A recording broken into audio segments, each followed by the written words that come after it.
মাঘ মাসে পড়া রোদ, বসে আছেন খোলা মাঠে, তাও ভালো আছেন? আলহামদুলিল্লাহ, আলহামদুলিল্লাহ, আলহামদুলিল্লাহ রাব্বিল আলামিন, ওয়াসসালাতু ওয়াসসালামু আলা রাসূলিল কারীম ওয়া আলা আলিহি ওয়া সাহবিহি ওয়া আহলি বাইতি আজমাইন। আমি শেরপুর থেকে আস্তে আস্তে শুনতে পাচ্ছিলাম সকাল 9টা থেকে এখানে অনেকে চলে এসেছেন। যদি তাই হয় তাহলে 5 ঘন্টা, আর আপনাদেরকে বিরক্ত করা আমার জন্য ঠিক হবে না।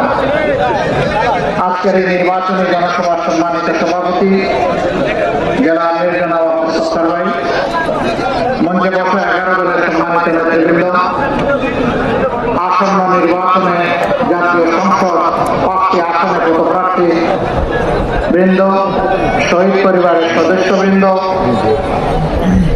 এই জামালপুরের জুলাই যোদ্ধাবৃন্দ, ভাই এবং বোনের, সাংবাদিক বন্ধুগণ, প্রশাসনের দায়িত্বরত কর্মকর্তাবৃন্দ, অনেকগুলো বক্তব্যই আপনারা শুনেছেন। আমার বক্তব্য তাই, তাদের বক্তব্যের দ্বারা আমারও বক্তব্য তাই।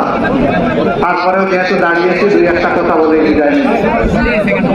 আগামী 12 তারিখ বাংলাদেশের বাক পরিবর্তনের নির্বাচন।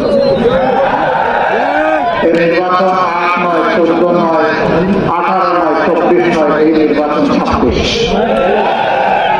এই নির্বাচন 1400 শহীদের রক্তের উপর দাঁড়িয়ে নির্বাচন। এই নির্বাচন 34,000 আমাদের ছেলেমেয়েদের পঙ্গুত্বের নির্বাচন। এই নির্বাচন আয়না করে অন্ধকার যুগের অবসানের পরের নির্বাচন।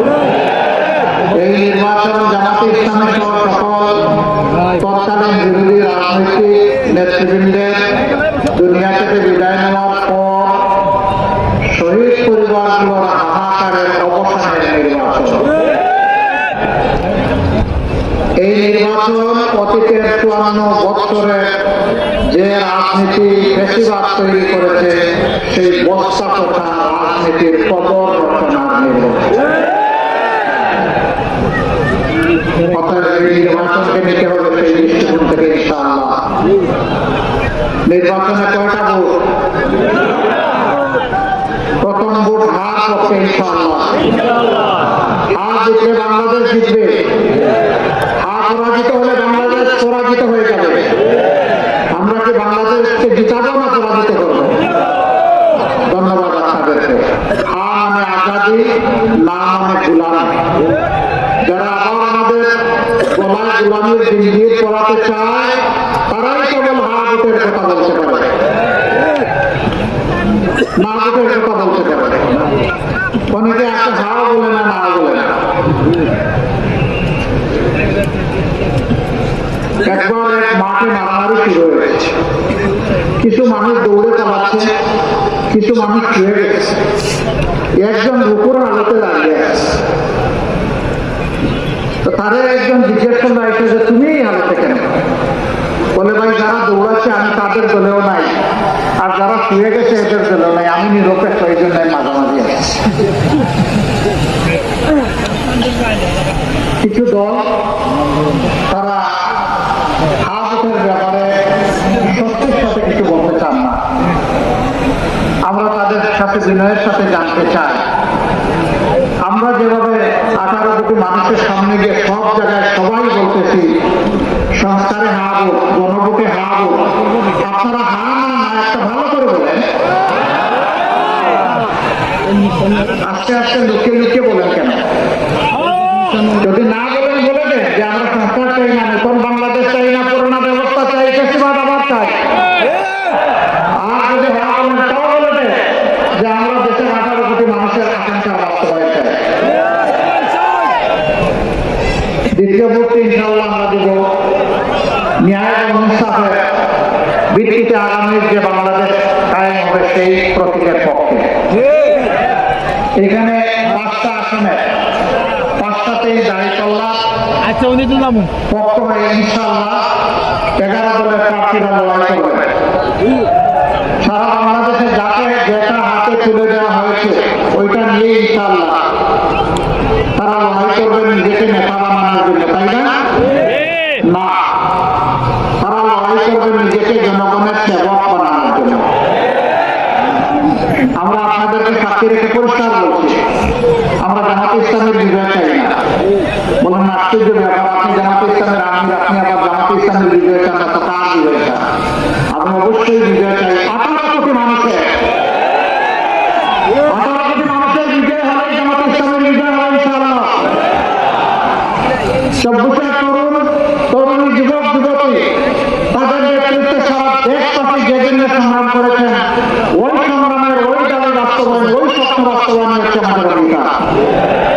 তারা চেয়েছিল একটা বৈষম্যহীন সমাজ, তারা চেয়েছিল হাতে হাতে কাজ, তারা চেয়েছিল ন্যায় বিচার, তারা চেয়েছিল দুর্নীতিমুক্ত বাংলাদেশ, তারা চেয়েছিল চাঁদাবাজ মুক্ত বাংলাদেশ, তারা চেয়েছিল মুঘল বাহিনী, হাতুড়ি বাহিনীর কবর রচনা। সেদিন পুরুষরা যুদ্ধ করেছে, নারীরাও যুদ্ধ করেছে। যুদ্ধে আগুন জ্বলে উঠেছে যেদিন আমাদের মেয়েদের গায়ে হাত তুলেছিল সন্ত্রাসীরা ঢাকা বিশ্ববিদ্যালয় ক্যাম্পাসে 15 জুলাই রাতের বেলা। সেই দিন যে আগুন জ্বলে উঠেছিল, সেই আগুনেই স্বৈরাচার ছারখার হয়ে গেছে। 16 তারিখ 6 জন সিংহ পুরুষ, আমাদের অহংকার, যারা গুলির সামনে দাঁড়িয়ে বুক পেতে দিয়েছিল। আবু সাইদ বলেছিল, আমাকে আমার অধিকার দে, না হয় একটা গুলি দে। ডানা মেলে বলেছিল, বুকের ভিতরে তুমুল ঝড়, বুক পেতেছি গুলি তো। গুলি দিতে নিয়েছে, চালিয়ে যায়নি। আমাদের কাঁধের পর তার শহীদের লাশ রেখে গেছে, হাতের তালুতে রেখে গেছে তার তাজা রক্ত। আমরা এই লাশ আর রক্তের সাথে বেইমানি করতে পারবো না। এর আগে আবরার পাহাড় দেশের সার্বভৌমত্বের পক্ষে গর্জন করেছিল লিখনির মাধ্যমে। বুয়েটের মেধাবী ছাত্র আবরার পাহাড়, তাকে আধিপত্যবাদের গুলামরা তাকে পিটিয়ে পিটিয়ে হত্যা করেছে।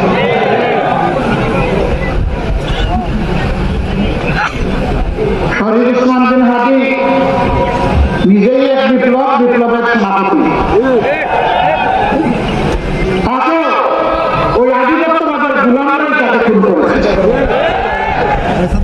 তোমরা আবরার পাহাড়, আবু সাইদ, হাদি আর তাদের সহযোদ্ধা 1400 কে শুরু করে তোমরা মনে করেছো যে তোমরা বাংলাদেশের যুবকদেরকে ভয় করিয়ে দিবে? তারা তো ওই মাদের গর্ব থেকে বের হয়েছে। যেই মা 24 আগস্ট উত্তরার রাজপথে 10 মাসের বাচ্চা তুলে নিয়ে রাস্তায় নেমে এসেছিলেন, সাংবাদিকরা জিজ্ঞেস করেছে, আপনি এই সাংঘাতিক কাজ করতে গেলেন কেন? তিনি বলেছিলেন, কি সাংঘাতিক কাজ করেছি? বললেন যে এই 10 মাসের অবুঝ সন্তান বুকে নিয়ে আপনি এখানে আসছেন, তো কি হয়েছে? তো আপনি দেখতে পাচ্ছেন না মুহুর্মুহু গুলিয়ার খাড়ি খাড়ি লাশ? যদি গুলি এসে আপনাকে আপনার সন্তানকে অপলপন করে দেয়, তো আলহামদুলিল্লাহ, আমিও শহীদের কাতারে, আমার সন্তানও শহীদের কাতারে মিশে গেল।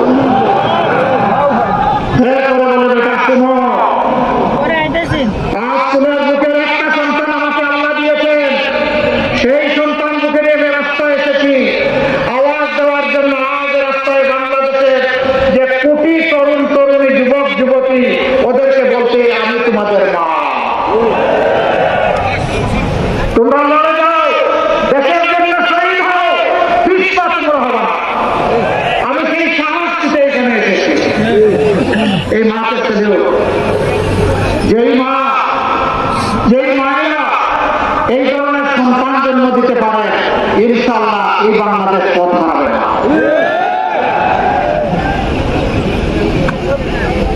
এখানে ইসলামপুরের অনেকগুলো কথা বলা হয়েছে, দুঃখ দুর্দশার কথা। আমি আপনাদের এক ভাই, আমি 22 সালের মে মাসের 24 তারিখে এখানে এসেছিলাম। তখন একটা ভয়াবহ বন্যা হয়েছিল। আমি যখন নদীর পাড় দিয়ে হাঁটছিলাম, এই দেখতে দেখতে 2-4টা বাড়ি দেখলাম যে নদীর বুকে চলে গেল। সেখানে মায়েরা এসেছেন, বাবারা এসেছেন, ভাইরা এসেছেন। আমি তাদেরকে সেদিন বলেছিলাম যে আমি এখানে রিলিফ দিতে আসি। আমি এসেছি আপনাদের একজন হয়ে, আপনাদের এই দুঃখে আমি এসেছি একজন আপনজন হিসাবে, আত্মীয় হিসাবে, আত্মার আত্মীয় হিসাবে। কোন অবস্থায় এসেছিলাম জানেন? হাসিনার দুষ্ট লোকেরা যেদিন আমাকে টেলিস্কোপ দিয়ে খুঁজছিল কোথায় থেকে আমাকে এসেছে, আমি জীবনের ভয় করি না। সেই বন্যায় আমার সহকর্মীদেরকে নিয়ে আমি গোলাপানিতে ঝাঁপিয়ে পড়েছিলাম। আমি বলেছিলাম প্রাকৃতিক বিপর্যয় আল্লাহর পরীক্ষা, কিন্তু তাকে অবহেলা করা জঘন্য অপরাধ। এই পরীক্ষায় পরস্পরের পাশে দাঁড়াতে হবে। মূল দায়িত্ব ছিল সরকারের। হেঁটে হেঁটে ঘুরে ঘুরে দেখলাম সরকার আসে না, সরকার আসার প্রয়োজন নাই। জনগণের কাছে যাদের দায়বদ্ধতা নাই, জনগণের ভোটের যাদের